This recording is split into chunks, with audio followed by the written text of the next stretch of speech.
Hello, my name is Allison Carmen, and welcome to my podcast, 10 Minutes to Less Suffering. Today, I want to talk to you about how we value ourselves when things happen in our lives that we don't like, that are unexpected, that are hurtful. Sometimes it's hard for us to not identify with the bad things or the hurtful things that happen in our lives. When something happens, it's so easy to blame ourselves, that somehow we're at fault, that we're not good enough, that we're not smart enough.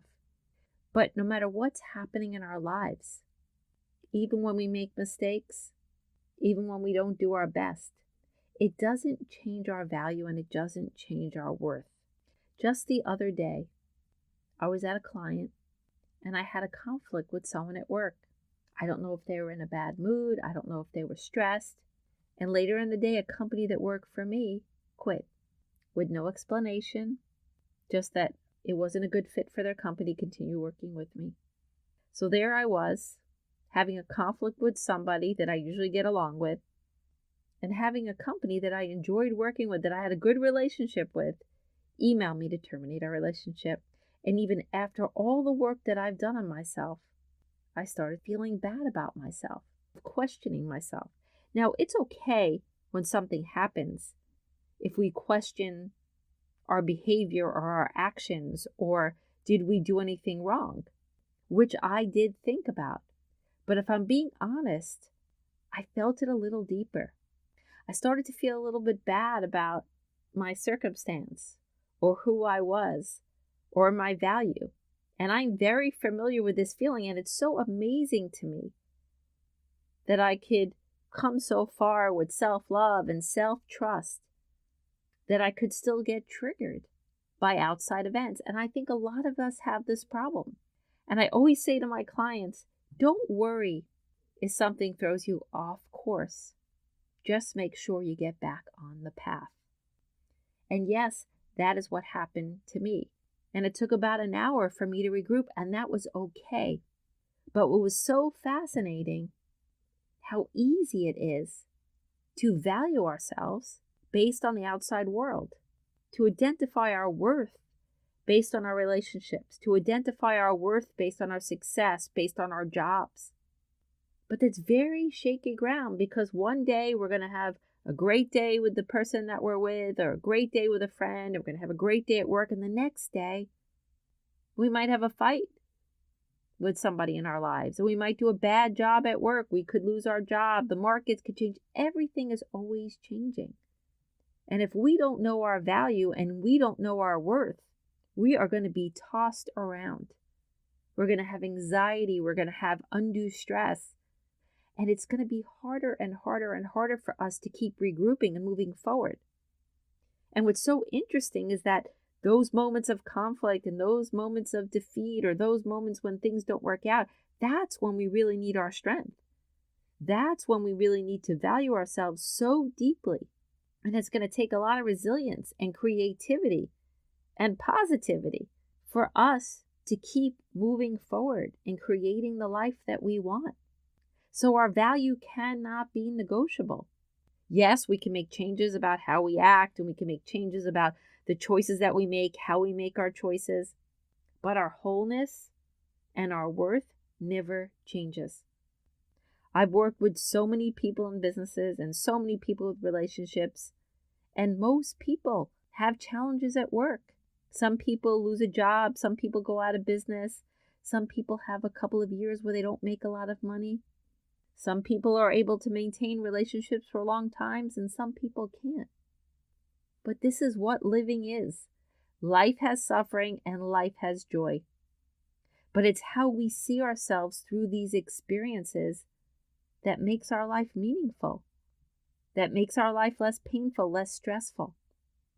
And the most stressful thing that we can do is allow the outside world to define how we feel about ourselves.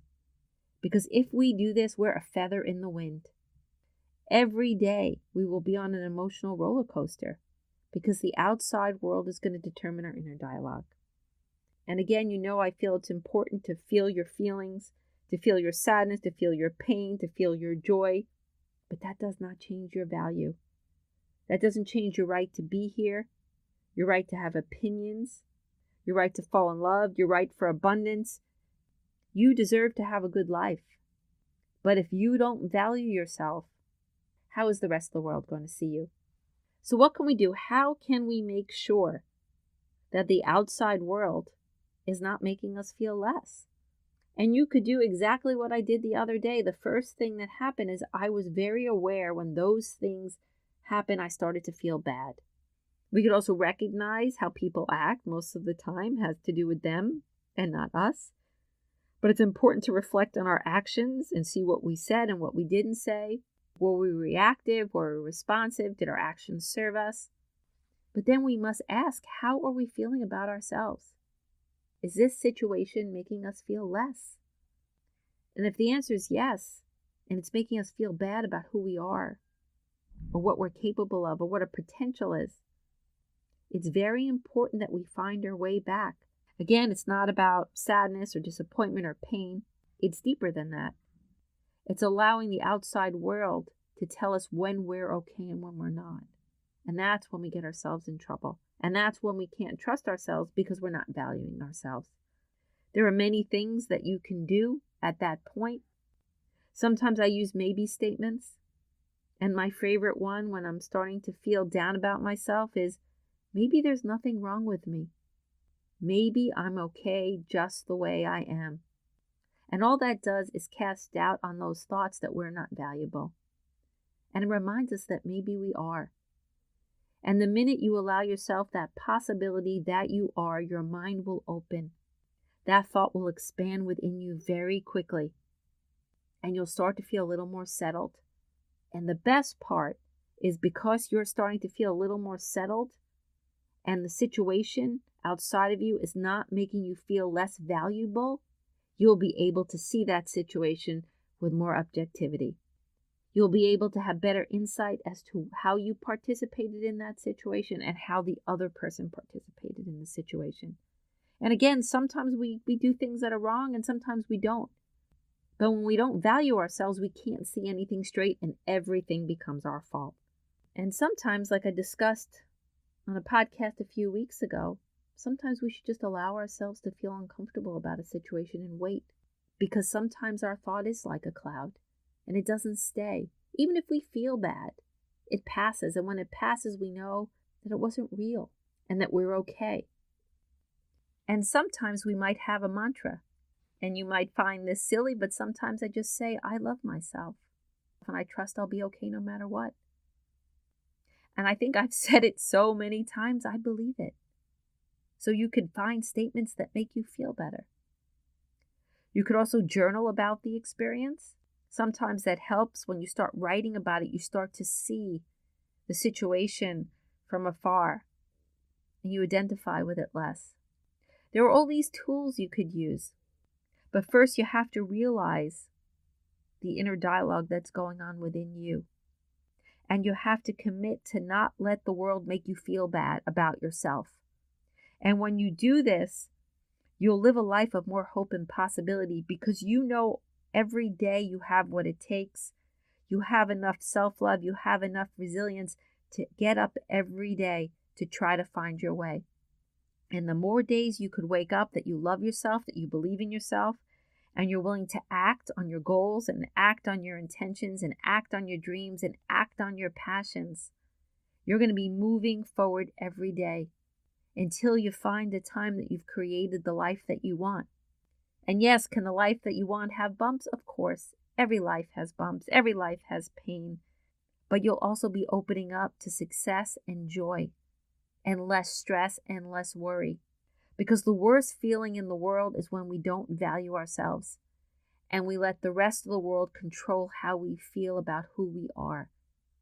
And the only remedy to that is self-love and self-respect and dignity and taking responsibility for how we feel about who we are.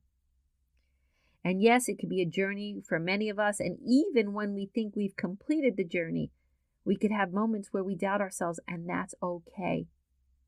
But it's important that we have tools that are by our side that we can use during these moments so we don't spend too much time off our path and too much time feeling bad about ourselves and beating ourselves up. Just remember to know yourself and love yourself. And never forget, maybe the best is yet to come.